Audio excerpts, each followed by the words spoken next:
સુરતના વરિયા વિસ્તારમાં DD sports સર્કલથી outer ring રોડને જોડતો ખાડી ઉપરનો પુલ તૂટી જતા સ્થાનિકો અને વાહન ચાલકો ભારે મુશ્કેલીમાં મુકાયા છે. ઘણા દિવસોથી પુલનો એક ભાગ ક્ષતિગ્રસ્ત હોવાથી બંને બાજુનો રસ્તો પણ ધોવાઈ ગયો છે.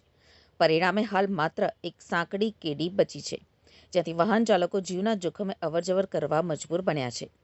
સ્થાનિકોના જણાવ્યા મુજબ પાલિકા દ્વારા માત્ર પતરાના બેરિકેડ લગાવી ઔપચારિક કાર્યવાહી કરવામાં આવી છે, પરંતુ હજુ સુધી પુલના સમારકામ અથવા નવા પુલના નિર્માણ અંગે કોઈ જ અસરકારક કામગીરી શરૂ કરવામાં આવી નથી. દરરોજ મોટી સંખ્યામાં વાહનો આ માર્ગ ઉપરથી પસાર થતા હોવાથી અકસ્માતની આશંકા પણ વધી રહી છે.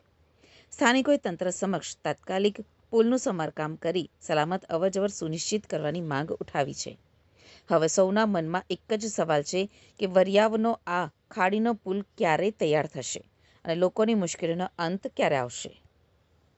કિરીટ પટેલ મારું નામ છે ને આપણે છાપરા ભાઠા રોડ થી આઉટર રિંગ રોડ ને કનેક્ટિવિટી જે કરતું જે પુલિયું છે 20-25 દિવસથી આપણે વરસાદના કારણે આખું પુલિયું બેસી ગયું છે ને અહીંયા ખૂબ વધારે લોકોની અવરજવર છે અને ખાસ કરીને સ્ટુડન્ટોની અવરજવર છે.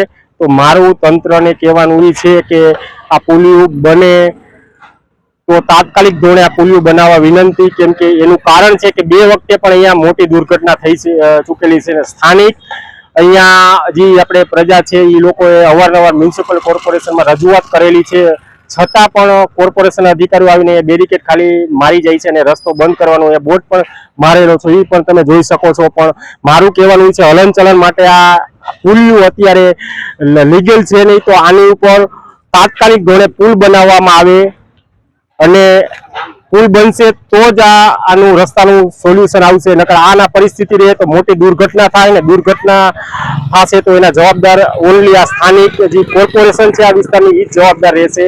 Thank you very much. આભાર.